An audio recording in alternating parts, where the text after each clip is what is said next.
We may not often think about it, but the ways in which we live and work are very much defined by the space we find ourselves in. So perhaps it's no wonder that we're paying more attention to the value of good space, good architecture.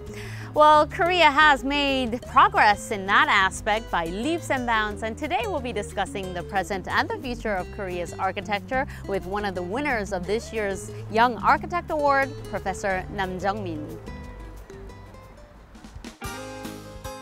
Korea's Ministry of Culture, Sports and Tourism has been presenting Young Architect Award for 10 years. One of this year's winners stands out with a bold take on the harmony of nature and built structure. He may be a rising rookie yet, but the American Institute of Architects has already recognized his works with an honors award in 2015.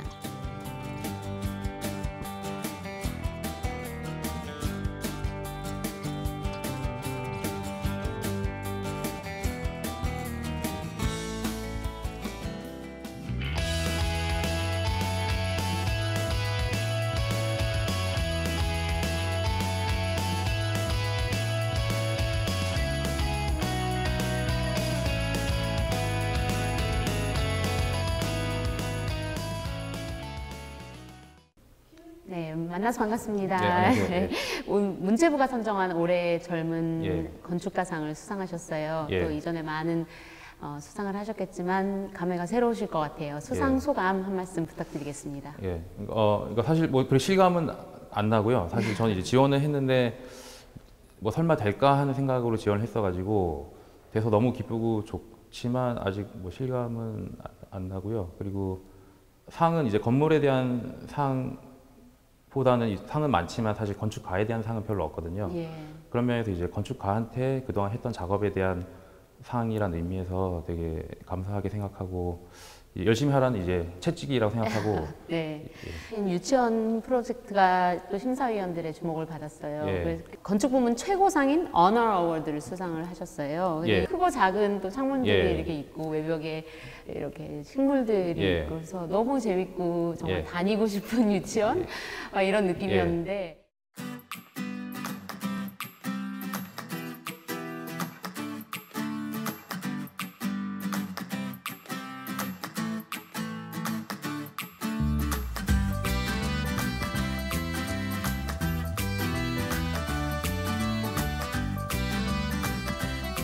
어떻게 이렇게 구상을 하고 또 설계를 하시게 되셨는지 자세하게 얘기를 해주세요. 처음에 이제 유치원 프로젝트를 제가 맡게 됐을 때 그게 이제 4년 전이었어요. 그래서 저도 이제 아이들이 이제 유치원을 다니고 있을 때였거든요. 그래가지고 아이들 유치원도 알아볼 겸 그러니까 이제 아이들 손잡고 이제 유치원 구경을 다녔어요. 서울에 있는. 제가 생각했을 때는 아이들이 사실 교육이라는 게 놀고 자연을 즐기고 하면 그걸로 사실 충분히 교육이 된다고 이제 생각을 했는데 서울이라는 도시 자체가 워낙 용적률이나 그런 면적에 대해서 민감한 곳이다 보니까 대부분 유치원들이 복도에 이제 교실들이 붙어 있는 약간 벌집 같은 그런 유치원들이 많더라고요. 복도가 쭉 있고 한쪽에 다 맞습니다. 교실들이 있죠. 그래서 마치 정말 교실 안에서 칠판을 보고 수업을 하는 거에 좀 포커스가 맞춰져 있는 형태로 돼 있어서 근데 이걸 할 때는 저는 최대한 아이들이 그 안에서도 가능한 놀이를 할 수 있고 실내 공간이 어떤 건물이지만 한편으로 놀 수 있는 여지가 있는 그런 건물로 설계를 하려고 했고요. 그리고 이제 안에서 칠판만 바라보고 선생님 얼굴만 보는 게 아니라 그 안에서도 이제 자연의 변화, 어떤 자연의 풍경을 좀 경험할 수 있는 그런 걸 이제 최대한 반영을 하려고 이제 노력은 했는데 거기도 좀 현실적인 제약은 있긴 했습니다. 이제 왜냐하면 거기도 이제 서울에 안에 있는 곳이고 용적률이나 이제 클라이언트 입장에서 요구하는 어떤 면적들이 있어서 유치원 건물로서의 가치 그 두 개를 산의 어떤 그 충돌 속에서 문제를 풀어 나가면서 이제 작업을 했습니다. The kindergarten was Nam's first project in Korea. While making the most out of the limited site size, he still managed to showcase an original arrangement of space. Children are free to play and learn inside the building with access to nature and experience. 이 계단이 기본적으로는 어린이들이 위아래로 이동하는 동선이면서 동시에 미끄럼틀 그리고 계단 아래에 있는 숨어 있는 공간 같은 걸 종합적으로 이제 적용을 해서 단순한 이동 공간일 뿐이 아니라 어린이들이 어떤 일상에서 수직적으로 이제 이동할 수 있는 놀이 공간으로 제공을 했고요. 각 층마다 색깔에 대한 컨셉을 잡아서 1층, 2층, 3층, 4층이 각각 다른 색깔로 적용이 됩니다. 천장 같은 경우는 이제 2층은 녹색, 3층은 핑크색이 돼가지고요. 계단에서 이제 시각적으로 이제 어린이들이 직관적으로 공간을 인지를 하는 거죠.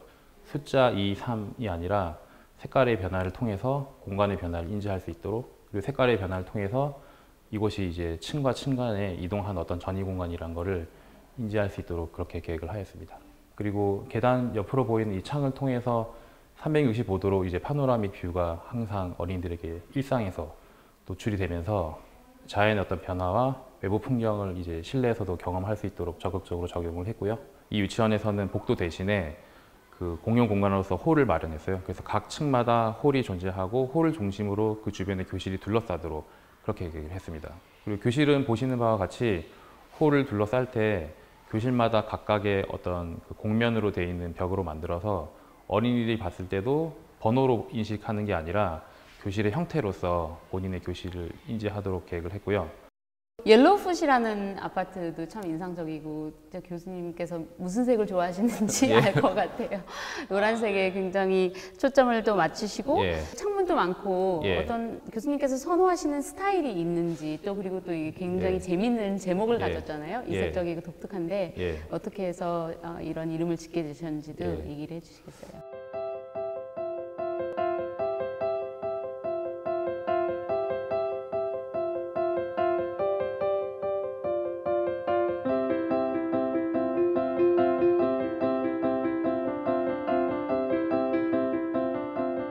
개인적으로는 사실은 이제 선호한 스타일이 있는 건 아니고 원래는 주어진 여건 안에서 제 나름대로 이제 해법을 찾는 건데 이제 아파트 같은 경우는 이제 기존의 이제 아파트들을 봤을 때 약간 정형적인 한국 아파트의 어떤 유형이 있어요. 그래서 딱 떠오른 첫 번째 이미지가 좀 칙칙하고 우중충한 느낌? 왜냐하면 회색이나 베이지색, 갈색 같은 혼색을 주로 쓰기 때문에 그런 약간 우중충한 도시 풍경을 만드는 게 하나 있고 아파트가 안으로 들어갔을 때는 조경도 있고 산책로도 있고 해서 되게 사는 사람들한테는 좋지만 항상 담이 쳐져 있거든요.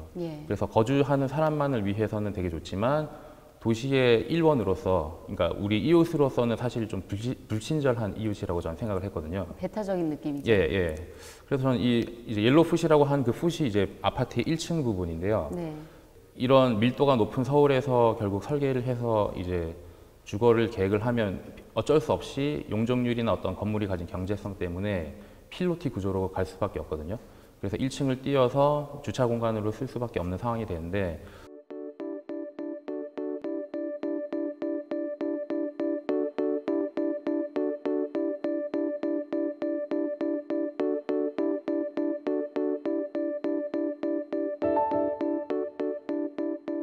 저는 이 주차 공간이 되게 폐쇄적이거나 혹은 주차만을 위한 그런 어두운 공간이 아니라 아파트 주민들한테는 이제 처음에 아파트를 접한 얼굴 같은 곳이잖아요. 주민들한테도 웰커밍하고 정말 진입부로서 이제 그 공동의 현관으로서 사람들을 반길 수 있는 그런 공간으로 이제 계획을 했고요.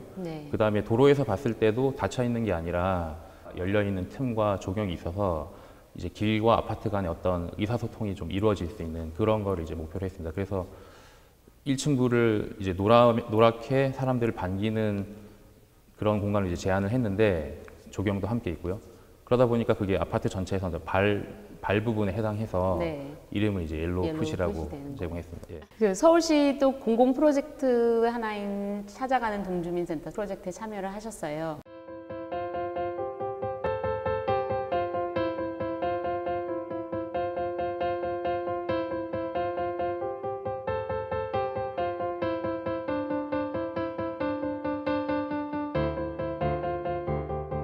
공공 건물 같은 경우에는 또 일반 건물 설계랑은 관점이나 또 방향을 잡을 때 좀 차이점이 있을 것 같아요. 어떤 차이점이 있나요? 가장 큰 차이점은 사용의 주체 혹은 건축 설계 혹은 그 건축을 하는 주체가 가장 다른데요. 제가 느끼기로는 일반 개인 건물 같은 경우는 개인 클라이언트가 있고 그 개인 클라이언트와 저와 합의를 해서 서로 의논을 해서 커뮤니케이션을 통해서 방향을 정하고 어떻게 설계할지 시공할지 이제 정할 수가 있고 그럼 클라이언트의 어떤 비전 그리고 클라이언트와 얘기했던 어떤 건축가의 비전이 이제 자연스럽게 둘 간의 합의로 이루어지는데 이런 공공건축물 같은 경우는 어떻게 보면 이제 나라에서 이제 그렇죠. 그러죠. 실행을 하는 프로젝트다 보니까 사용한 주체가 상당히 다양합니다. 그래서 찾아간 동주민센터 같은 경우는 이제 주체는 서울시인데요. 실제로 그걸 실행하는 곳은 이제 그 구에 있는 동주민센터이고, 그리고 늘 상주하는 사람은 동주민센터의 어떤 직원들이 직원들이겠죠. 상주를 하는데, 또 와서 민원을 보는 분들은 그 마을 주민들이에요. 네. 사용자가 다양하다는 건 예. 또 그만큼 의견들이 다양하고 예. 그걸 반영을 해줘야 되는 어떤 건축가로서는 예. 그런 부담이 있을 것 같은데 예. 이런 공공 프로젝트 같은 경우에는 주민들의 의견도 반영이 되나요? 예, 합니다. 그래서 주민들이 사실은 그 동에 있는 주민을 다 모을 수 있는 방법은 사실은 현실적으로 불가능하기 때문에요. 보통은 이제 주민 공청회를 열어요. 그러면 공청회를 열면 이제 일반 주민들 중에 이제 관심 있는 분들도 오고요. 그 다음에 그 주민자치위원회가 있어서 거기 대표분들이 계세요.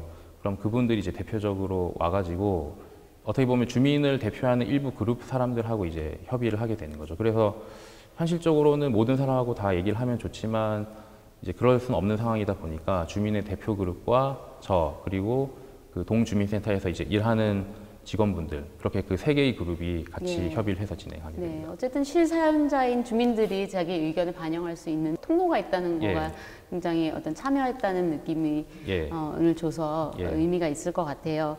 그 건축가가 가지고 있는 비전을 예. 또 이걸 구현을 한다는 게 복잡한 절차인 것 예. 같아요. 왜냐하면 혼자서 정말 생각하는 거를 그냥 딱 만들어내는 게 아니라 그것을 그렇죠. 여러 예. 사람들이 협업을 해서 예. 그게 이제 구현이 되기까지는 예. 오랜 시간과 힘든 일들이 있을 것 같아요. 어떠셨어요? 상당히 힘들어요. 예. 예, 그래서 제가 봤을 때는 건축가가 하는 일이 상당히 많거든요. 그러니까 예. 왜냐하면 우선의 설계 과정만 봐도 제가 우선 클라이언트하고 얘기를 해서 끝없이 이제 서로 의견을 주고받으면서 설계안에 대해서 서로 얘기를 해야 되고요. 사람들이 건물만 바라보지만 사실 건물을 구성한 요소가 상당히 많은 게 우선의 전기, 기계, 네. 뭐 통신, 구조, 그 다음에 땅을 이제 파야 되니까 토목, 건축가의 어떤 단독 팀이 그런 다양한 엔지니어들하고 협업을 해서 하나의 건축으로 통합을 해야 되거든요. 그래서 그런 다양한 각 엔지니어들은 각 분야의 전문가긴 하지만 건축을 통합적으로 생각하진 않고 각 분야만 생각을 하고 네. 건축가는 엔지니어들만큼 전문적인 지식은 없지만 그 다양한 분야를 통합을 해서 하나의 몸으로 만들어야 되기 때문에 그걸 조율하는 과정이 상당히 이제 쉽지 않고 많은 노력과 이제 관심 그리고 집중력이 요구가 되고요. 네.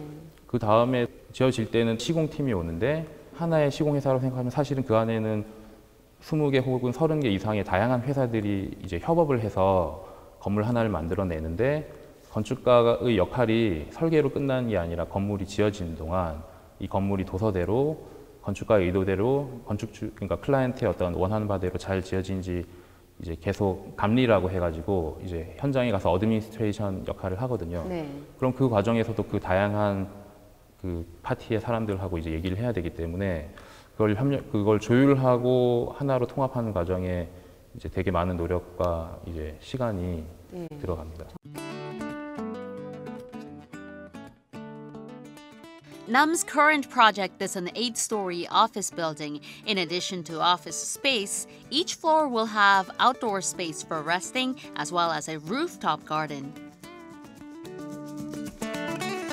업무용 건물하고 이제 주거용 건물하고 그 사용되는 어떤 사용자의 어떤 성격, 그다음 프로그램의 성격이 이제 되게 다르기 때문에 그게 이제 설계할 때 가장 크게 반영되는 것 같습니다. 그래서 업무용 건물 같은 경우는 플렉서블한 그런 평면 구성을 수용할 수 있도록 오픈 플랜으로 구성되는 게 업무 공간의 좀 특징이고, 이제 주거 공간 같은 경우는 건축가가 컨셉을 잡는다 하더라도 혹은 설계 방향을 잡는다 하더라도 결국은 거기 살게 된 사람들의 어떤 바람이 제일 크게 반영이 될 수밖에 없고, 그렇기 때문에 이제 공간 구성에 있어서도 그 개개인의 그 가족 구성원들의 어떤 개인적인 선호도와 취향이 되게 밀도 있게 이제 커스터마이즈 돼서 반영이 되고요.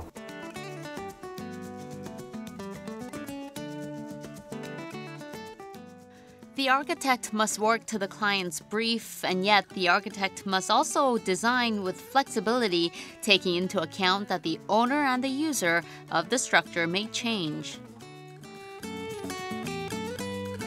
건축가들도 다른 디자인 분야 전문가들처럼 본인만의 어떤 취향 혹은 디자인 어휘가 드러나게 설계한 경우도 많아요. 특정 건물을 봤을 때 아 이거는 이 사람이 설계했구나 하는 그런 성격이 되게 강하게 드러나게 하는 이제 건축가들이 있는데 저 같은 경우는 저의 개인적인 취향이 드러나기보다는 그 주어진 요구사항, 클라이언트 그리고 어떤 건물이 놓여지는 땅, 어떤 성격에 맞게 조금은 보편적인 답을 찾도록 하려고 하고 있습니다.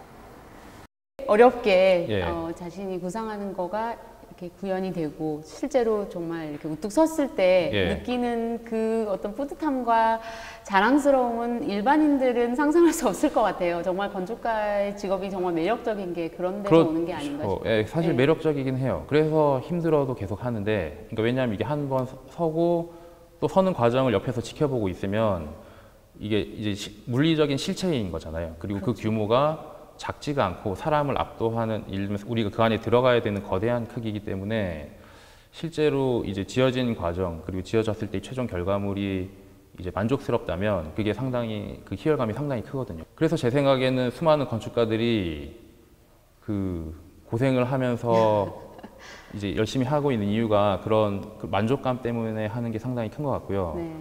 이제 아쉬운 점이 있다면 근데 그게 항상 원하는 대로 되진 않아요. 이제 현실적인 제약 조건들도 많고 그리고 이게 항상 거대한 자본을 들여서 다수의 인력이 투입되는 거기 때문에 그 조율과 어떤 금전적인 부분들 그런 것들이 항상 어떤 균형을 맞춰서 진행돼야 되다 보니까 그 와중에서 이제 건축물의 어떤 완성도나 어떤 시공의 퀄리티 같은 것들이 원하지 않는 수준인 경우도 종종 있거든요. 네.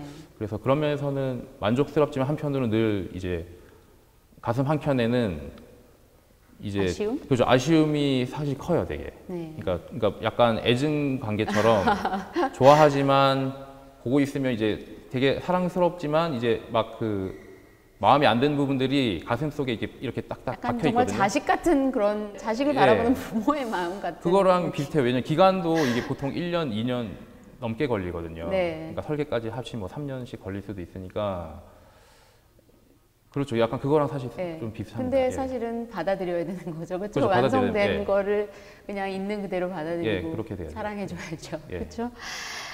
실제로 건축가들이 사는 집은 어떤지 궁금해요. 정말 잡지에서 나오는 막 쇼룸 같은 곳인지 그러면 어떤 곳에 사시나요?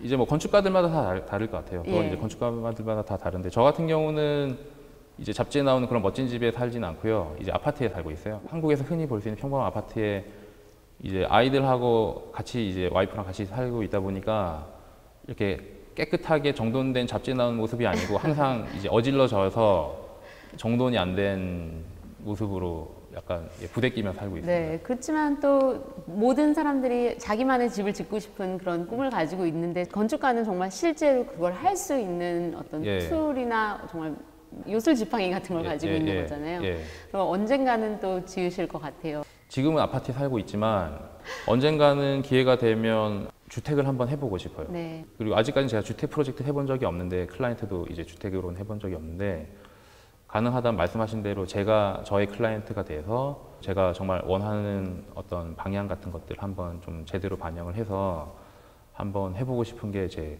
바람입니다. 네. 수상하신 상 이름이 젊은 건축가 상이에요. 예. 젊은 건축가의 눈으로 본 기존의 예. 건축물은 예. 좀 어떤가요? 한국의 예를 들면 기존의 건축물 같은 경우는 지금 아직은 과도기인 것 같아요. 전통적으로는 한옥이 있었고 뭐 50년, 60년 그 사이 이제 예를 들면 뭐 현대 건축이라고 하는 그런 근대 이후 건축이 이제 소개가 되면서 아직은 건축가들이 각자 자기의 어떤 건축 방향, 건축 철학을 이제 테스트를 하고 있는 과정인 것 같고요. 그리고 그런 건축가들도 어떻게 보면 일부고 99%에 해당되는 건축가들은 건축에 대한 비전이 사실 없이 어떻게 보면 어떤 경제적인 논리나 건설에 따른 어떤 논리에 따라서 법규에 맞춰서 설계를 한 경우가 많거든요. 네. 그래서 제가 봤을 때는 기존의 건축물 중에 어떻게 보면 90% 이상은 아직은 건축적인 엄밀한 의미에서 건축적인 가치를 아직은 갖지 못하고 어떤 건축이 빠져 있는 건설과 어떤 자본의 논리로만 진행된 경우가 많았고요.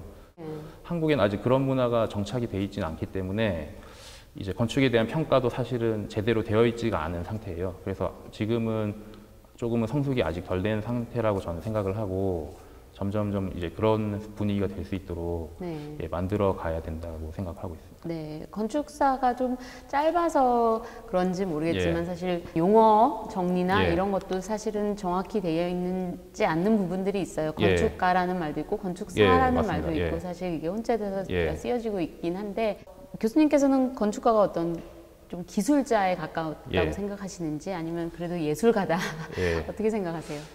저는 그러니까 둘 다 아닌 것 같아요. 예를 들면 건축이라고 하면 그냥 건축 자체로 존재를 해야 되는 것 같거든요. 저희 관점에서는. 그래서 건축에는 기술이 당연히 있어야 되고요. 그리고 예술적인 어떤 그러니까 순수한 어떤 시각적 디자인적인 요소라고 할 수 있는 예술적인 것도 같이 있어야 되기 때문에 하지만 그렇다고 해서 건축가가 예술가만큼 자유분방하게 설계를 할 수도 없고요. 그리고 기술자만큼 전문적인 기술적 지식을 갖고 있지도 않거든요. 하지만 그 두 개를 합쳐서 새로운 하나를 만들어내는 거라서 저는 건축가는 어떻게 보면 그 두 개를 합쳐서 건축가가 독자적으로 존재할 수 있어야 되지 않나 이제 그렇게 생각하고 있습니다. 네.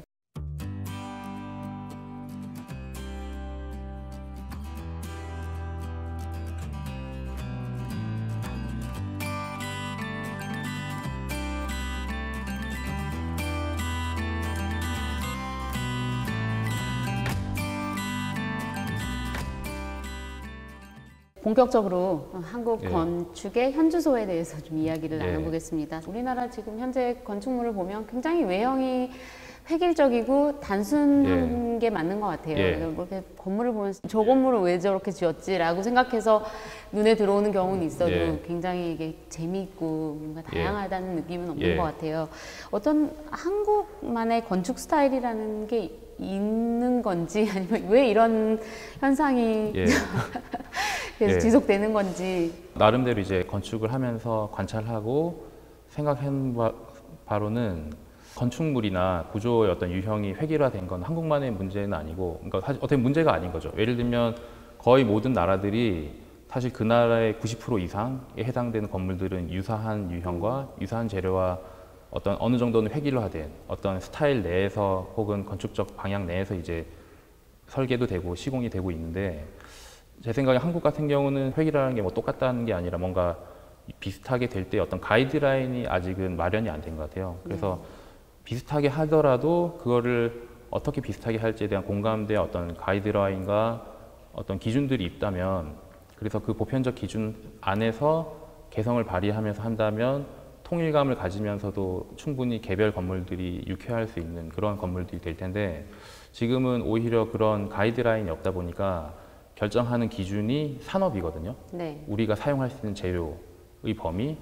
그 다음 예산, 건설의 기술. 예를 들면 그 세 가지 조합으로 자연스럽게 나오는 결과물이 지금의 건축물이 대부분의 건축물들이기 때문에 어떻게 보면 건축적인 작업이 빠진 거죠. 그러니까 실제로 건축가가 설계를 하고 고민을 해서 그걸 하나의 통합체로 만드는 과정이 빠져 있고, 어떤 산업 시설과 산업의 시스템과 가능한 재료의 방식과 자본으로만 결정이 돼 있다 보니까 획일화 돼 있지만 그거를 실제 건축적으로 정리를 해줄 수 있는 기준과 작업이 빠져 있어서, 그래서 제가 봤을 때는 어떤 도시 풍경이 그렇게 아름답지는 아직은 네. 않은 상태인 것 같고요. 그래서 한국의 어떤 건축도 지금은 되게 전 긍정적인 변화를 많이 보고 있거든요. 그래서 점점점 그런 긍정적인 변화들이 이제 수면 위로 이렇게 올라오면 그런 지금은 특별하게 보이는 좋은 건물들이 어느 시점에는 이제 보편적인 수준으로 올라가는 시점이 올 거라고 생각을 하고요. 그러면 이제 한국의 어떤 풍경도 뭔가 비슷하지만 흥미롭고 개성이 있는 그런 네. 풍경이 되지 않을까 네. 생각합니다. 어떤 자본이나 산업, 방금 말씀하셨던 게 그게 또 어떤 제약이 될 수 있는 거고, 예. 그래서 또 우리나라가 어떤 외국처럼 아름다운 전통적인 그 건축 양식이 있음에도 그게 예. 보편화되지 못하는 또 그런 예. 뭐 한 예로는 정말 아까 말씀하셨던 그 한옥 같은 예. 경우에도 많이 그때 한때 붐이 있었지만 사실 이게 예. 보편화되기는 참 어려운 예. 어떤 그런 뭐 자본이나 예. 이런 것 때문에, 그래서 그런 거에 대한 어떤 과제점은 뭐가 있다고 생각하세요?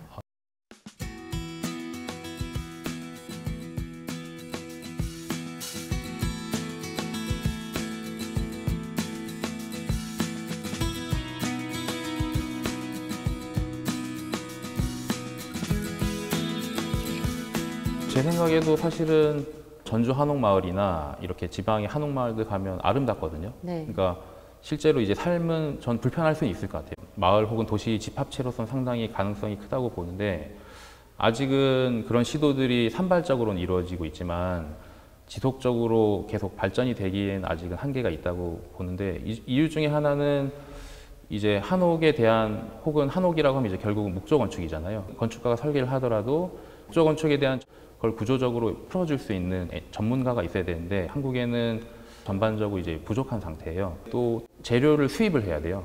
지금은. 그러면 수입을 하는 순간 더 이상 이거는 보편적으로 쓸 수 있는 재료가 아니라 특별한 순간에만 쓸 수 있는 그렇죠. 방식이 되는 거죠. 그래서 이제 그런 게 수행이 되려면 건축가들도 노력을 해야 될 거고 마찬가지로 어떤 건축 산업, 어떤 재료, 구조 같은 그런 전문가들도 같이 양성이 돼서 사회적으로 어떤 목구조 혹은 한옥에 대해서 고민하고 발전시킬 수 있는 전반적인 이제 인력과 인프라가 이제 구축이 돼야 되는데 아직은 이제 그게 시작이 되는 단계라서 이제 사회적인 전반적인 흐름으로는 아직은 환원되진 않은 상태라고 생각합니다. 네. 아까 이제 전문 인력 그리고 또 인프라 이런 얘기를 하셨는데 특히 전문 인력은 이제 정말 결국 교육 이 얘기를 안 할 수가 없을 것 같아요. 또 한국의 대다수 건축가들의 이력을 보면 해외 유학파들이 많으신 것 같아요. 그 건축가님도 미국에서 공부를 또 하신 경험이 있고 한국과는 건축에 있어서 교육 환경이 좀 어떻게 다르다고 보시나요? 미국 같은 경우는 이제 공학적인 부분은 아예 공대에 따로 있고요. 그러니까 기계 설비, 뭐 구조 같은 것들은 정말 그 엔지니어들이 공부를 하고 그렇죠. 설계는 설계만 집중을 해서 할 수 있게 돼 있어서 건축 교육이 조금은 더 체계적이고 그다음에 건축에서도 이제 설계, 보통 이제 건축가라고 하면 이제 설계 전문화된 인력인 거잖아요. 그래서 설계에 조금 더 집중해서 교육이 이루어지고 있는 것 같고요. 그에 비해서 한국은 특히 이제 과거에 이제 제가 학교를 다닐 당시는 이제 건축 설계만 집중해서 가르치는 과가 없었어요. 건축학과가 없고 건축공학과가 공대 안에 있었거든요. 그래서 실제 이제 들어오는 학생들도 뭐 설계를 하려고 오는 게 아니라 그냥 건축 분야로 오는 거죠. 그래서 수업도 설계에 집중하는 게 아니라 설계도 하지만 설계 외에 다양한 시공부터 해서 그러니까 거의 뭐 모든 걸 다 배우는 거죠. 건축에 관련된 걸 다 배우는 건데 실제로 현장에 또 계시잖아요. 이제는 맞습니다. 그래서 바꾸기 위해서 노력을 하면서 이제 진행되는 과도기라고 볼 수 있습니다. 네, 교수님만의 어떤 교육 철학이나 특히 이제 건축에 있어서 방금 말씀하셨던 이런 한계점을 가지고 있는데 이거를 어떻게 풀어가고 계시나요? 이제 교육 철학 이전에는 그러니까 제일 우선은 그건 같아요. 그러니까 물리적인 인프라. 설계라는 게 결국은 설계를 직접 하고 모형을 만들어서 테스트를 해보고 그걸 이제 구축할 수 있는 환경도 같이 갖춰져야 되는데. 제가 이제 5년 전에 한국 왔을 때 보니까 그런 게 갖춰진 학교가 별로 없더라고요. 저 같은 경우도 처음 이제 학교에 갔을 때 제일 먼저 한 게 그 물리적인 걸 구축을 하는 거였거든요. 예를 들면 뭐 디지털로 설계를 한 거를 실제로 이제 디지털로 뭐 레이저 커팅기나 뭐 CNC 밀링 머신, 뭐 3D 프린터 같은 것들이 같이 도와주면서 물리적으로 이제 그런 설계한 걸 구현할 수 있는 어떤 물리적 인프라 구축하는 게 교육 현장에서 이제 저희 학교뿐이 아니라 대부분 학교들도 이제 계속 노력을 해서 구축을 해야 되는 부분인 것 같고요.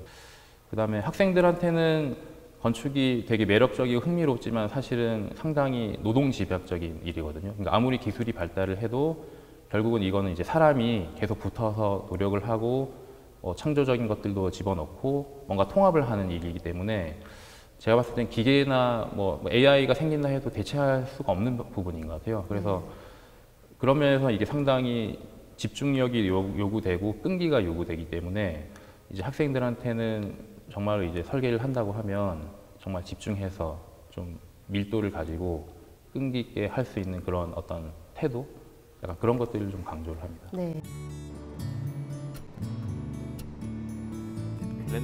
여기서 시작해서 가는 거죠?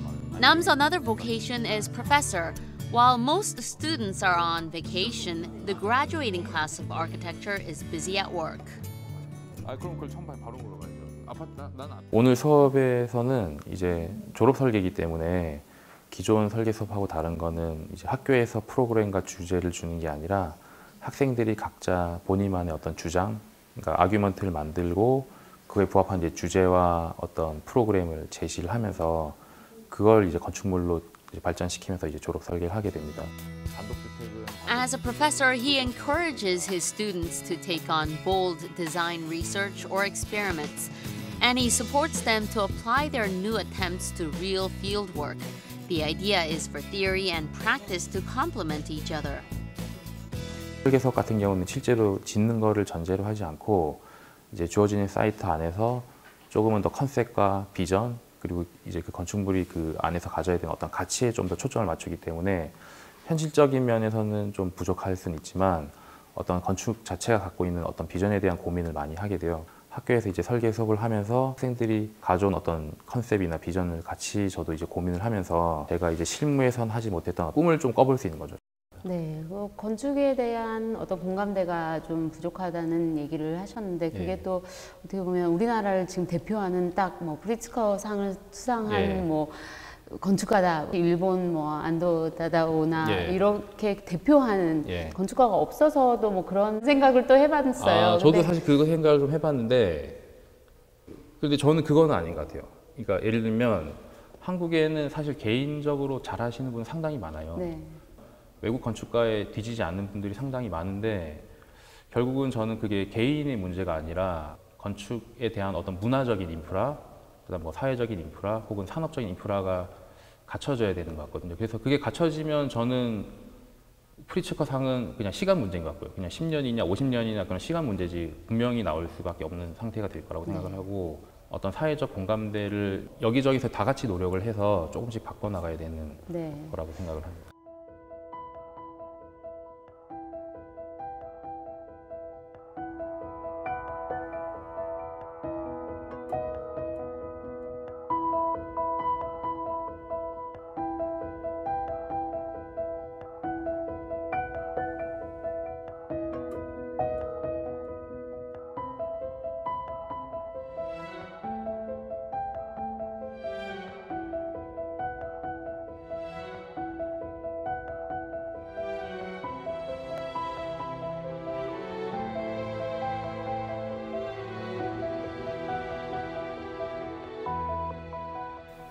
그 안도 다다오 같은 경우에는 사실 체계적인 건축 수업을 듣진 않은 걸로 이제 알려져 있잖아요. 그분은 이제 건축을 독학을 하셔서 그렇게까지 이제 세계적인 건축가가 되신 분인데 교육에서 가르쳐 줄 수 있는 건축과 또 자기가 정말 여행을 다니면서 보고 느끼고 비전을 갖고 구현해내려는 열정을 가지고 이런 것도 굉장히 중요한 것 같아요. 저는 사실 두 개 다 필요하다고 생각하는데요. 이제 건축 교육에서 사실 해줄 수 있는 부분이 한계가 있어요. 건축 교육에서 할 수 있는 거는 그 여행을 떠나기 전에 앞으로 여행을 가서 어떤 거를 볼 거고 어떤 것에 관심을 갖고 어떤 거를 준비해서 이제 여행을 갈 거냐에 대한 이제 준비를 해주는 그 기초 체력을 키워주는 것까지밖에 못해요. 현실적으로 이제 그거를 이제 충실하게 해야 하는 거죠. 그러면 그 다음에 이제 기초 체력과 준비가 갖춰지면 그때부터는 이제 여행을 가면서 이제 스스로 이제 하나씩 이제 현장에서 이제 배워 나가면서 쌓아 나가는 그 두 개가 서로 공존을 해야지 이제 공존하면서 어느 시점에서 이제 하나로 합쳐질 때 이제 좀 좋은 건축가가 될 수 있지 않나 그렇게 굉장히 치밀해야 될 것 같아요. 건축가는 또 섬세해야 되고 그런 걸 표현을 하려면 어떤 그런 감성을 가지고 있어야 하니까요. 건축가가 가져야 하는 자질이라면 어떤 것들이 있을까요? 첫 번째는 뭐 다양하게 있겠지만 저는 이제 관찰력인 것 같아요. 이제 건축가가 설계를 하는 게 무에서 유를 창조하는 게 아니거든요. 결국은 그동안 사람들이 살아왔던 패턴이 있고 사람들이 사용했던 건축물이 있기 때문에 그리고 도시가 있기 때문에 거기서 가진 어떤 기존에 관찰하면서 발견한 것들 그런 것들이 큰 자산이 될 수 있기 때문에 저는 이제 관찰, 그러니까 정말 세밀하게 관찰하는 게 필요하고 그 다음에 두 번째는 그 관찰한 거를 그냥 이제 받아들이는 게 아니라 그거를 분석적으로 좀 비판적으로 받아들이는 게 있어야 관찰해서 배운 거에 다시 한번 본인만의 이제 돌을 하나 더 쌓을 수 있는 거라고 생각을 해요. 그래서 어떤 분석력 혹은 비판적 사고가 필수적이라고 생각을 하고요. 그 다음에는 무엇보다도 이제 끈기. 제가 봤을 때 너무 평범한 얘기긴 한데 지속적으로 집중을 해서 꾸준히 끌고 나가는 게 이제 필요한 게 다른 분야는 결과가 뭐 한 달 혹은 3달 만에 나올 수가 있지만 건축은 아무리 작은 건물도 2년은 봐야 되거든요. 설계를 뭐 3개월, 뭐 5개월 한다고 하면 협의를 하고 또 지어지는 1년이 있기 때문에 사실은 결과물을 2년 후에 볼 수 있는 거잖아요. 그것도 잘 됐을 때. 잘 안 되면 10년 후에 볼 수 있는 거고. 네. 그리고 지어진 다음에도 그 건물은 앞으로 이제 50년, 100년을 이제 버티고 있어야 되는 거기 때문에 그런 어떤 지속적이고 오랫동안 끌고 갈 수 있는 그런 힘이 이제 제일 필요하다고 생각합니다. 네. 2년 후, 뭐 10년 후, 50년 후 이 건물이 계속 있을 거란 어떤 장기적인 비전을 가지고 있어야지 될 것 같아요. 그래서 후배 건축가를 양성하는 입장에서 어떤 말을 제일 많이 해주시는 편이세요? 저는 이제 밀도 있게 사는 것을 조금 강조를 많이 합니다. 집중력. 집중력. 예. 그리고 그걸 이제 장시간 이제 지속할 수 있는. 그래서 저는 밀도 있게 살 수 있는 삶의 태도가 이제 만약에 건축 설계를 하지 않을 수도 있는 거잖아요. 그렇지 하지 않더라도 어떤 삶을 살고 어떤 분야에서 일하더라도 꼭 필요한 자세라고 생각을 해서 네. 이제 최근에는 그런 얘기를 조금 많이 하고 있습니다. 예, 미국에서 건축 대원을 졸업을 하시고 실무적인 거를 좀 경험하시고 한국에 들어오셨어요. 양쪽에 다 경험이 있으신 건데 서양의 건축에서 느끼셨잖아요. 어떤 차이가 있다고 보세요? 제 개인적인 이제 경험으로 말씀을 드리면 이제 제가 있던 사무소가 이제 조금 작은 아뜰리에 유형이었거든요. 그래서 설계를 할 때 이제 클라이언트가 요구한 어떤 프로그램이나 면적 그런 현실적인 것들 다 충족을 하면서도 항상 이제 재료에 대한 실험을 같이 했었어요. 재료 같은 경우 그런 어떤 리서치를 하고 조사를 하면서 뭔가 하나를 더 하려고 하는 그럼 그게 결국은 그 회사에서 더 했지만 그 지역의 어떤 건축에서 뭔가 하나의 벽돌이 더 쌓이는 효과가 되는 거잖아요. 이제 그런 노력들을 하는 사무소들이 많이 있었고 저는 이제 한국 건축에서 좀 안고 가야 되는 문제들이 그냥 좋은 건물, 잘 지어진 건물뿐이 아니라 이제 어느 시점에서는 그런 뭐 구조에 대한 실험 혹은 재료에 대한 실험 같은 것들을 조금씩은 수행을 해서 어느 시점에서 이제 건축에 대한 전반적인 것들이 조금씩 업그레이드 되게 하는 노력들을 각 이제 건축가들이 해야 될 필요가 있다고 이제 생각을 하고요.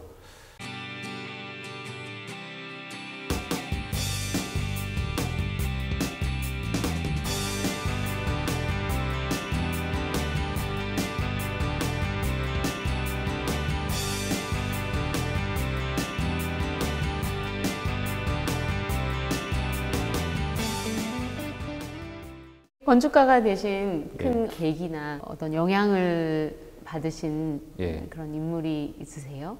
이제 루이스 칸이라는 건축가가 있는데 현대 건축의 뭐 거장 3명 하면 그 중에 한 명으로 항상 꼽히거든요.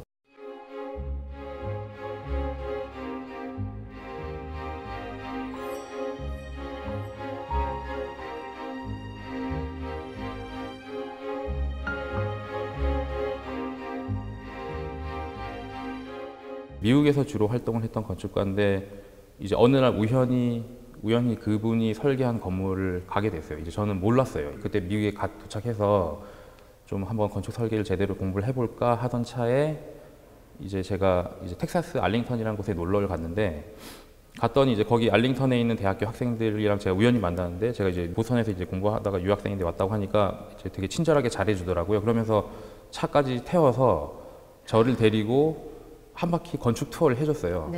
그 알링턴 옆에 이제 킴벨 아트 뮤지엄이라는 이제 뮤지엄이 루이스 칸이 설계한 건물인데 거기를 갔는데 가는 순간 이게 어떤 느낌이냐면 이렇게 좀 이렇게 등 뒤로 이렇게 쫙 뭔가 전율이 흐르는 느낌이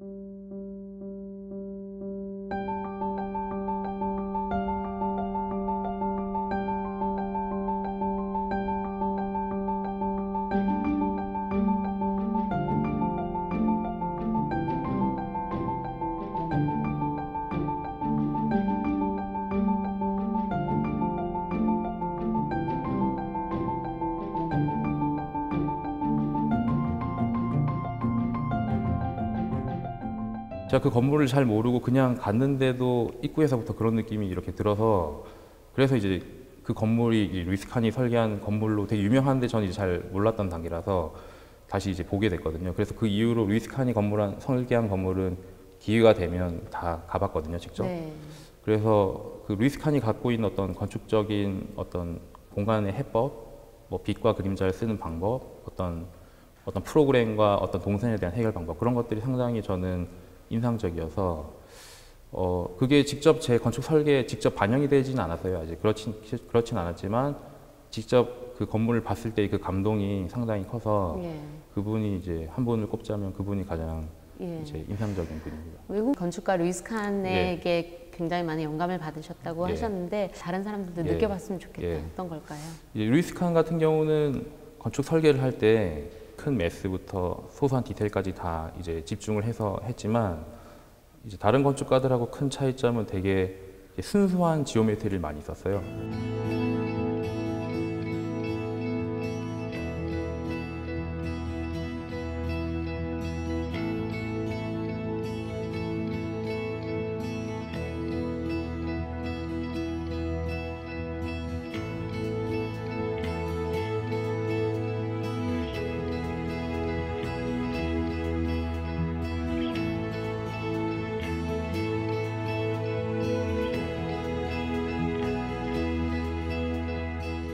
단순한 원형, 원기둥, 박스 같은 되게 순수한 지오메트리를 많이 썼는데도 불구하고 그것들이 조합했을 때 합쳐지면서 생겨나는 새로운 공간적 가능성들이 많이 있거든요. 그래서 그런 것들에 대한 탐구 혹은 공간 연출이 다른 건축가들에 비해서 조금 두드러지는 부분이고요. 그 다음에는 이제 루이스 칸 건물을 볼 땐 항상 제가 봤을 때 단면을 꼭 봐야 되거든요. 루이스 칸의 많은 공공 건물이 단면적인 공간 연출 기법이 있어요. 그래서 처음에 진입을 할 때는 조금 낮은 통로로 들어가다가 그 다음에 계단을 타고 올라가면 보통 2층부터 이제 진짜 1층이 시작되거든요. 그럼 그 2층에 올라가는 순간 그 여러 단면들이 중첩이 되면서 이렇게 뭐 샴페인 터지듯이 뻥 뚫리는 그런 공간적 연출들이 많이 생겨나는데 공공 건물에서는 그게 상당히 효과적으로 방문객이나 사용하는 사람들한테 잘 사용이 되고 있어서 그런 연출들, 그리고 이제 공간 프로그램을 나눌 때 서비스를 하는 프로그램과 그러니까 영역과 항상 서브드 되는 영역, 그 두 개로 나눠서 이제 계획을 많이 했습니다. 그래서 단면을 잘라 보면 항상 한쪽에는 서비스, 한쪽에는 서브드 되는 공간들이 서로 병렬되면서 배치가 돼서 단순히 공간적 혹은 어떤 빛과 그림자의 연출만 한 게 아니라 실제 기능적인 것도 상당히 밀도 있게 반영을 해서 했기 때문에 그 두 개를 다 아울러서 잘 풀어낸 건축가라서 한번 그런 면에서 한번 그 건축물 기회가 돼서 한번 볼 기회가 있다면 좋을 것 같습니다.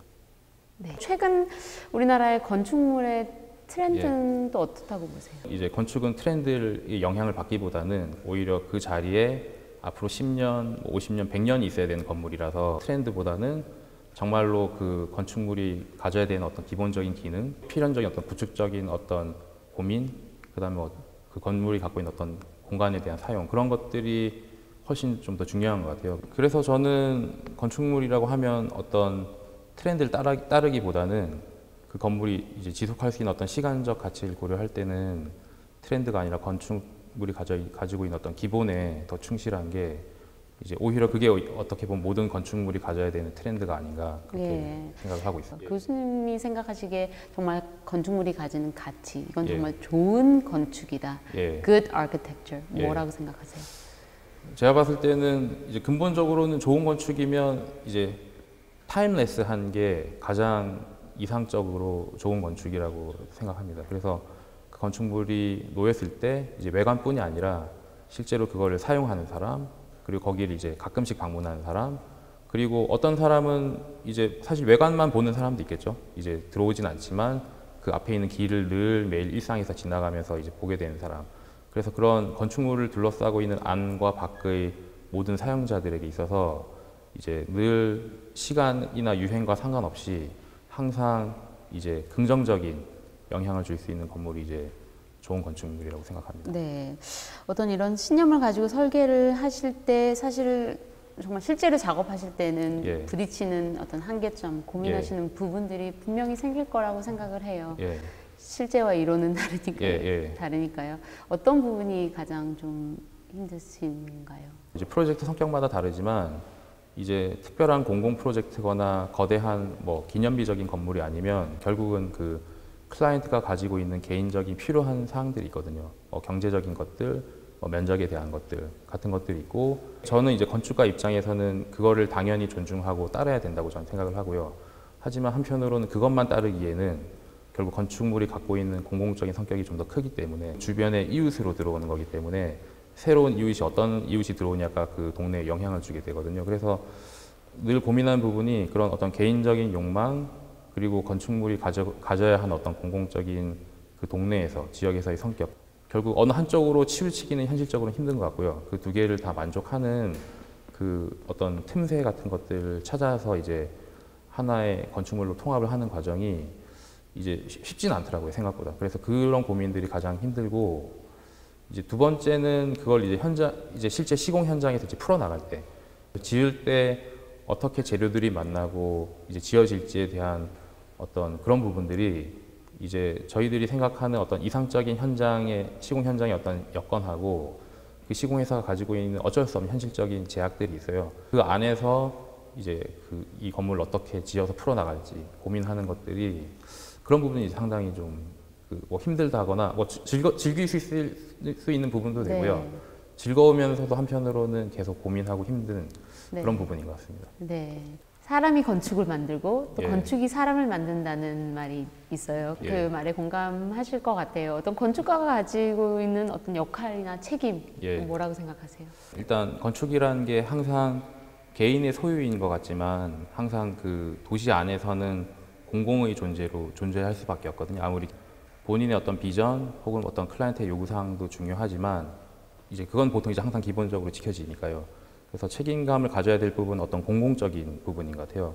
그러니까 본인이 설계하고 클라이언트가 쓸 건물이 결국은 그 주변의 환경에 그리고 도시 풍경의 일부로 환원이 되고 주변 환경에 영향을 주는 걸 항상 염두에 두고 그런 건축의 어떤 공공성에 이제 집중해서 이제 책임감을 갖고 할 필요가 있다고 생각하고요. 네. 요즘 이제 한국에서 건축가가 만약에 좀 책임감을 갖고 해야 되는 부분이 있다고 하면 이제 제가 봤을 때는 아직은 한국이 이제 계속 발전을 해 나가고 이제 성숙해 나가는 과정이 있다고 생각을 하거든요. 그래서 지금 저희 세대 건축가들 그리고 저희 윗세대 그리고 이후에 이제 건축가들이 건축계 내에서 저희들이 노력을 해서 건축적 사회적 인프라 그리고 건축에 대한 공감대를 같이 형성해 나가는 노력이 필요하다고 생각합니다. 책임이 막중하시네요. 예, 열심히 노력을 해봐야 되겠습니다. 네, 이번 인터뷰의 하이라이트가 아닐까 싶은데 네. 어떤 건물을 앞으로 지으시고 싶으신 계획이나 아니면 포부 이런 건물, 것들을 예. 좀 만약에 기회만 된다면 저는 사실 루이스 칸 같은 건물을 한번 설계해보고 싶은 그런 바람은 있거든요. 건축가로서 네. 예를 들면 루이스 칸이 설계한 뮤즘, 뭐 라이브러리 혹은 뭐 어떤 인스티튜트 같은 건물들 보면 거기에 갔을 때 이제 정말로 그게 수십 년이 지나도 계속 그 자리에서 굳건히 서 있으면서 잘 쓰이고 있거든요. 그러면서도 그게 외부에서 저같이 이제 방문객으로 갔을 때도 공간적으로 충분히 이제 임팩트를 주고 있고 그래서 저는 언젠간 기회가 된다면 루이스 칸 같은 그런 공간적 어떤 구성이 돼 있는 건축물을 한번 해보고 싶고요. 그 다음에 좀 더 현실로 내려오면 일상의 건물에서의 어떤 스탠다드를 한번 높여보는데 좀 노력을 들여보고 싶어요. 그래서 정말로 이제 건축가가 특별한 노력을 들여서 뭐 특별한 예산을 투입을 해서 짓는 게 아니라 정말 평범한 시공회사가 평범한 노력을 들여서 지었는데도 그게 그 도시 안에서 좋은 건축물로 자리 잡을 수 있게 된 어떤 기준들이 있을 것 같아요. 그리고 건축가로서 그렇게 할 수 있도록 이제 설계를 할 수 있는 방법들이 있을 것 같고 그래서 저는 우선에는 어떤 일반적인 건축물들이 보편적으로 이제 더 높은 수준의 어떤 건축물이 될 수 있는데 좀 포커스를 맞춰서 우선 작업을 한동안 하지 않을까 싶습니다. 네, 잘 알겠습니다.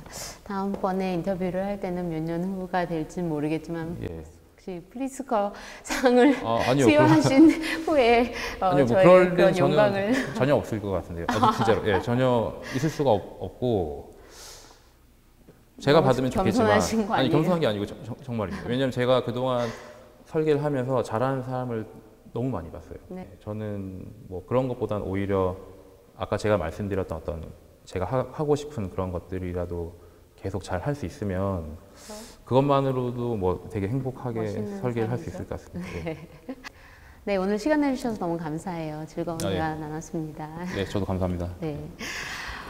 Well, that was an interesting conversation on good architecture that would stand the test of time and becomes an integral part of the space around it. Well, that was a look at the today and tomorrow of Korea's architecture with Professor Nam Jung-min, one of the winners of this year's Young Architect Award. Thank you for watching, and please join us again same time next week.